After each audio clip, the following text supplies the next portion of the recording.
mga idol, gagawa tayo ngayon ng ng pana. Yung handle muna ang gagawin natin, yung spare gun. So ayan, nakakuha tayo ng kahoy na medyo ayan maganda may hubog na siya. Gagawa tayo ng handle. So ayan mga idol, panoorin nyo. Unahin natin muna ang handle, tapos wala pa tayong materialis ng mga yung mga gagamitin nating rubber, tsaka trigger, tsaka yung pinaka niya, yung bala, kung saan yung tunod mga idol. So taon muna unahin natin yung handle.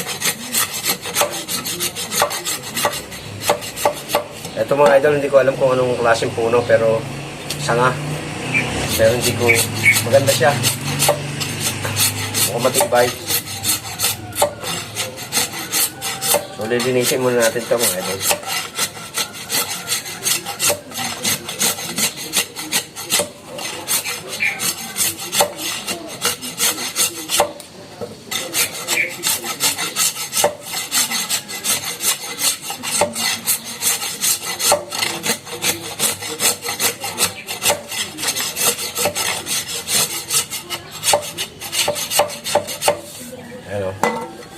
Lalagyan natin siya ng kanal dito.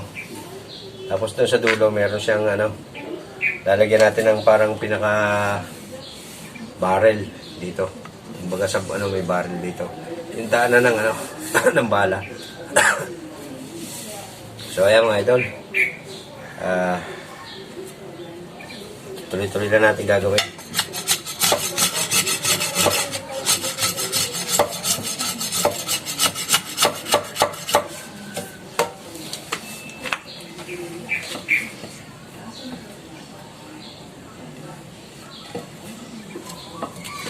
So, ang gagawin natin mga idol, yung traditional na spare gun, na pana. Yung mga lumang style, pero ayos din naman yung mga idol, malakas.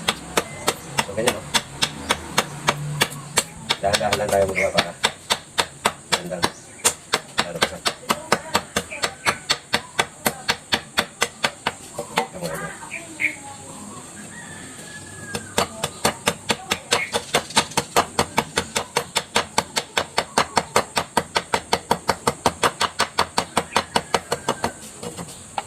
Ito, papuntahin natin diretso doon. Pa-flat natin yung mga idol. Tapos dito natin ilalagay yung trigger. So, makikita nyo mamaya mga idol. So, ito mga idol. Ginawa na natin ang ating ito yung ating spare gun, yung handle. So, nalagyan natin ng kanal yan. Ginamitan na natin ng grinder. Diyan. Tapos, meron na tayong ginawang ito, yung gatilyo. So, ilalagay natin yan dito. Dito natin siya ilalagay mga idol. Ganyan na magiging pwesto niya. Ayan sa loob. Nasalpak natin. So, yan tingin nyo mga idol. At atin siyang huhukayan.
Yung mga idol, konting lalim pa para malagyan natin ng pin dito.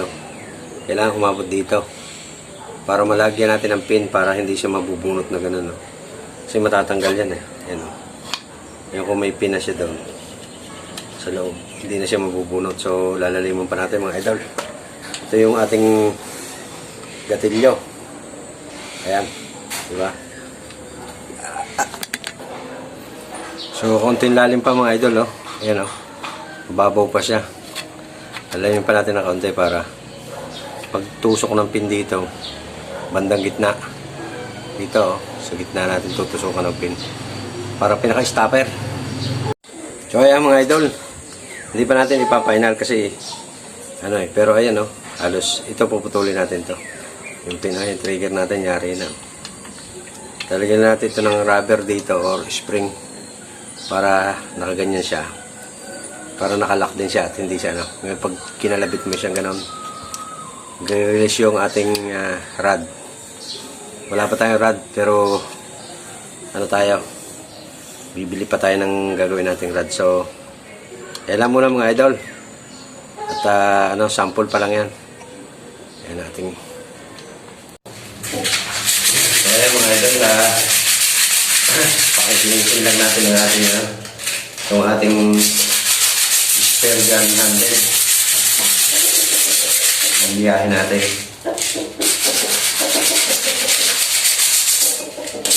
Tapos sa susunod tayo gagawa ng marami pang kulang sa mga idol. Kailangan natin ng rod, tapos yung rubber para yung pinakabala ng ating spare gun, ng ating pana. Pero wala tayong nabili pa. So ito lang muna ang ating So ito yung part 1 ng ating paggawa ng handle. So sa susunod na vlog mga idol, lagay natin sa part 2 yung ating pagbuo bubuuin na natin ang ating pana o spare gun. So ayan mga idol, papakita ko sa inyo. Ayan yung ito yung kanyang trigger. Ayan, nilagyan natin ng spring. Tapos ayan, nilagyan natin ng pin yan dyan para hindi siya bumitaw dito. Tapos ayun yung niya Ayan nakikita nyo yun, yung maliit na dulo ng na yan na nakalabas dito. Ayan yan yung pipigil sa ating rod, yung pinakabala. So pagka kinalabit nyo, atras yung ganun, gre-release siya. Tapos lalagyan pa natin siya dito ng stopper. Tapos ayan, so mga susunod na paggawa natin mga idol, atin siyang